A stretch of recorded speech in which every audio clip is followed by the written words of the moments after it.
Cabinet has moved to extend the state of disaster correct and scientifically sound. Here to help us in this conversation, I'm joined by Ridhwaan Suliman, a senior researcher at the Council for Scientific and Industrial Research, as well as Professor Barry Schoub, virologist and chairperson of the Ministerial Advisory Committee on COVID-19. Gentlemen, good evening and thank you very much for your time and joining us tonight. Prof, let's begin with you. If you look at the last 6 weeks at least, experts are telling us that number of the positivity rate has been on the decline. If you look at the number of deaths, has been on a decline. If you look at the number of new infections that are being reported, that has been on the decline. And we are in a state where we have very limited restrictions in place. So it was a foregone conclusion for many to say, oh, well, we will lift the state of disaster. What has hampered the plan? Yeah, good evening. No, you're absolutely correct. We certainly are at a low level of virus transmission at the moment. I think that all the data really is pretty clear about that. We are now, I guess, in the interwave period between the fourth wave and I think what many expect will come about soon, or not soon, will come about eventually, a fifth wave. So we are in a low period at the moment, and all the parameters point to it. So, but on the other hand, of course, many of the restrictions have been lifted. There are some which are in place, which I think don't really make scientific sense. For example, testing incoming individuals coming into the country. I don't think there's really kind of scientific reason for that. I think it does damage the tourist industry as one example. But for example, not wearing masks outdoors, I think that recommendation has gone out already, and other restrictions have been lifted as well. Unfortunately, the pandemic has not gone. It hasn't disappeared. The pandemic is still smoldering at a pretty low level, very low level.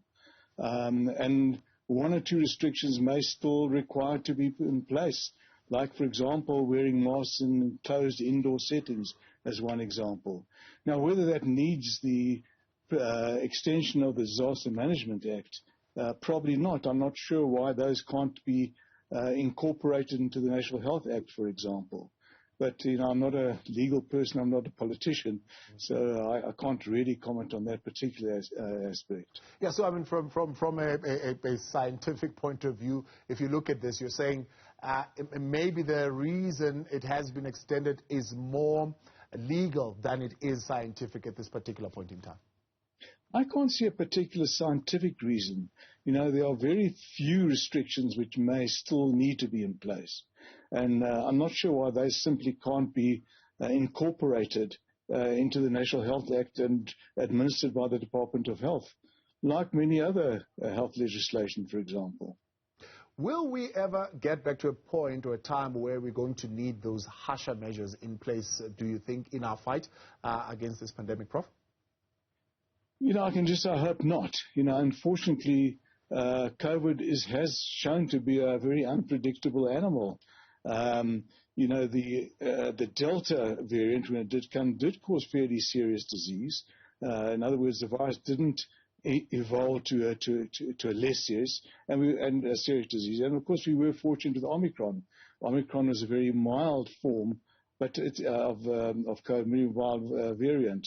But that does not mean to say that the next variant will necessarily also be mild.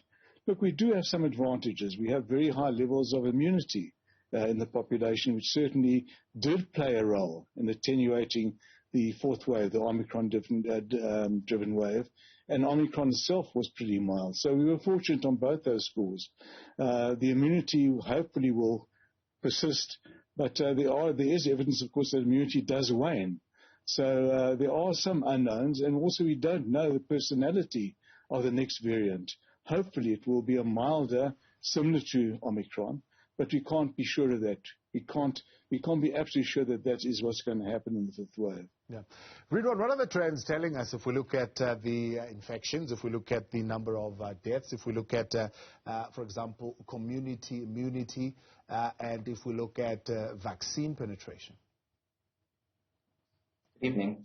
All of the COVID-19 epidemiological indicators are on a decline.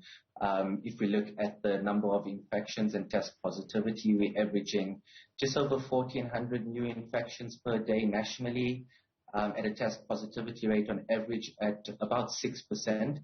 Those figures have come down steadily over the past number of weeks from the peak that we saw in the Omicron wave towards the end of December. It has come down a bit slower than the decline after previous waves, but it is steadily declining, and we are at very low levels of infection. I think importantly, though, hospitalizations and deaths have also steadily declined, in fact more so. Both hospitalizations and the number of reported deaths are approaching the previous lows that we saw just before the Omicron wave. This is the same across all of the provinces in the country too. So really all of the trends are really looking most encouraging, and we are in this interwave period approaching a trough. As Prof mentioned earlier, and the level of risk is certainly much lower at the moment. In terms of seroprevalence indicators, before the Omicron wave, the sero surveys indicated 60 to 80% levels of seroprevalence across the country. A recent study in Gauteng showed that just after the Omicron wave, those levels of immunity are up to about 85% in the community. So certainly very high levels of immunity currently in the population. So just explain what is seroprevalence for someone who might not understand. So that's just an indication of those people who've tested for antibodies. So it gives an indication of either those who've had past infection or acquired immunity through vaccination. So it's an indication of the level of immunity in the population. Yeah. Then talk up to us about why there was a slower decline this time around with the Omicron variant than we saw in the previous waves. So we know that following the peak of the Omicron wave, in sort of mid-January, we opened up schools and people returning to workplaces that possibly contributed to a slower decline from the peak, but also the recent indication was that the BA2 sublineage of the Omicron variant became dominant, displacing the original Omicron variant. And some studies, particularly out of Denmark, indicated that this is much more transmissible than the original strain. I think this also contributed to a slower decline and a longer tail that we saw post the Omicron peak. That being said, it never resulted in a further uptick or resurgence, fortunately, and the indicators are steadily declining. Talk more on this when we continue next. CSIR senior researcher Ridhwaan Suliman and virologist Professor Barry Schoub are staying with us tonight. We'll be back in a moment. Tonight, the conversation on, of course, the state of national disaster remaining in place now up until the 15th of April. This, as the government says, it needs further time to augment some of the current legislation in place to be able or to allow legislation to battle the pandemic to sit within the National Health Act. Now, we have with us CSIR senior researcher Ridhwaan Suliman and virologist Professor Barry Schoub helping us in the conversation. Now, Prof, I mentioned earlier on in the opening that we are beginning to see some cases rocketing in large parts of Asia as well as Australia. Are we at the point where we no longer panic about this? We now almost understand that there will be these instances where it will peak and eventually it will be on the decline. And with the kind of level of vaccine penetration that now we have in the globe, it's something that no longer concerns us as it did probably 18 months ago. Yeah, I think what's happened in many of these countries, and in fact even in several European countries as well, is that or the other way around, I think in some ways we are fortunate in South Africa because we've had a very large silent transmission. We have a much younger population, and of course the younger the population, the less severe the clinical expression. And a recent paper showed that 85%, and probably even more, of infections are in fact what we call asymptomatic. Either people aren't aware of it, or they don't have any symptoms at all. And probably there's been very widespread transmission of the infection. It is particularly Omicron has been a particularly infectious variant, has spread very widely, and in doing so, it has immunized a large proportion of our population. And I think this is why we had relatively mild expression of the infection. The contrary is true in many European countries, where they relied solely on vaccination to provide immunity to the population. Of course, in some of the Asian countries, seen particularly in Hong Kong, has been very, very badly hit, not only with infections, but also with hospitalization and deaths. And probably to a large extent, they've been protected up to now and rely totally on vaccination, which in some of these countries hasn't been totally optimal. So the introduction of the virus into these countries, of course, has spread virtually unhindered. And we've seen, for example, in a country like New Zealand, where they had very, very tight control. And of course, the population had no opportunity to develop an immunity. And as the virus was introduced into the country, it found a population which was largely susceptible and spread very rapidly. Fortunately, in that country, not too much in terms of hospitalization, but certainly a high burden of disease, of illness, usually mild illness, but mild to moderate illness. And I think this has been the picture in countries like that, which are quite different to the situation that we've got in South Africa. Yeah.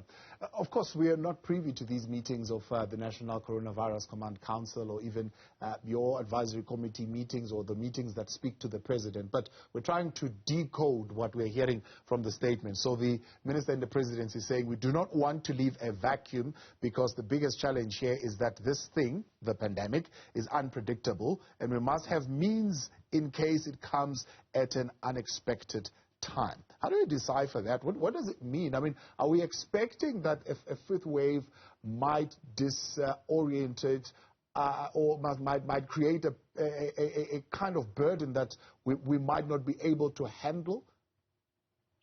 No, I don't think so. You know, I think first of all, we've got widespread immunity, as I mentioned, and also as Dr. Suliman mentioned, in the country. Probably 85% of the population have got at least some degree of immunity. So we will have a significant wave if the new variant is so antigenically different. In other words, the protein structure is so different that it's going to evade this widespread immunity. Well, I think it's unlikely.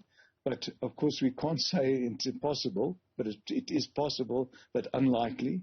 The new variant will have to be what you call fit. In other words, it has to be able to evade the immune system in the population, and also it has to be highly transmissible. Now, that's quite a tall order for the virus, but, you know, we also, you know, if you look at if we say that we've got 80% immunity in the population, that means that there are 12 million people in the country who are still susceptible. Now, that's enough of a population to kind of generate an epidemic. And that's also going to depend on the personality of the new variant. Unfortunately, we just don't have the tools to kind of genetically be able to predict and genetically how that's going to translate in practice, or we should say how it's going to translate in the field, in the population, when that new variant comes. We know that the waves up to now have been more or less predictably cyclical. There's usually been about a 3-month gap between the waves. The Omicron wave came a little bit earlier than that, but more or less that kind of interval. And that really means how the population builds up its susceptibility, the other way around of immunity, and then you get a new variant to come and cause an epidemic. And if that is the case, and if it obeys that cyclical pattern, we can expect a fifth wave more or less in May, maybe end of April or into May month. But that's, of course, providing it obeys that cyclical periodicity that's happened up to now. Yeah. We can't be sure of that. So we do need to be vigilant. We do need to have a surveillance system which is going to try and pick it up as early as possible. And importantly, we have to have people vaccinated. We've still got quite a wide gap in the population that hasn't been vaccinated. Even in our elderly, even in our older population, there's still a significant gap of non-vaccinated people. So we need to push vaccination. We need to get the population as immune as possible. Prof, a question that came to me yesterday was, of course, the announcement made by the Department of Health that now, if you had your third jab 4 months ago, you can now go for an additional one. When does it stop? I mean, are we just going to keep going? Already people have been hesitant towards vaccinations, and now you're saying, go again, go again, go again. At what point does it stop? You know, I think that the science is telling us that that this is a 3-dose vaccine. We need 3 doses. In other words, that's your primary, if it's Pfizer, that's 2 doses. Johnson & Johnson, either 1 or 2 doses, followed by a booster. You do need that booster to get optimal immunity. And we're trying to get optimal immunity. It's not that if you don't have the booster, you're not immune. You will have pretty good immunity. But if you want to get optimal immunity, the science is telling us from many, many studies overseas that you probably will need a booster. Now, what's going to happen in the future, that time will tell. We do know that immunity does wane. It does fall off either from natural immunity, in other words, if you've been infected, or vaccine-induced immunity. And we know that after about 6 months, the immunity does start to decline. And what that will translate to in terms of the future, time will tell. But also you must remember, this is our first generation of vaccines. There is improvements to the vaccine to maybe give you a more durable immunity. But that's going to come in the future. That at the moment is still in the research laboratories. Ridhwaan, what, in as far as the cyclical pattern is concerned, as the Prof is telling us, what do we know for sure if we look at the data from the 4 waves in as far as how the virus behaves? As Professor Schoub indicated, in South Africa, our waves have been fairly predictable, very cyclical, 3 months in between each wave. So we've had 4 waves. But also each wave has been driven by a new variant that has become. Based on that predictability or that regularity in the previous 4 waves, I think the predictions are that we're likely to see a 5th resurgence come end of April or early May, just purely based on the previous trends and patterns.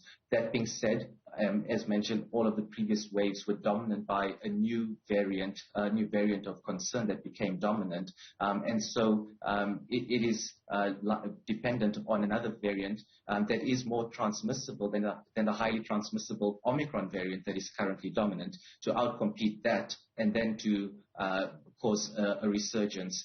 It is likely, and we will possibly see many more infections.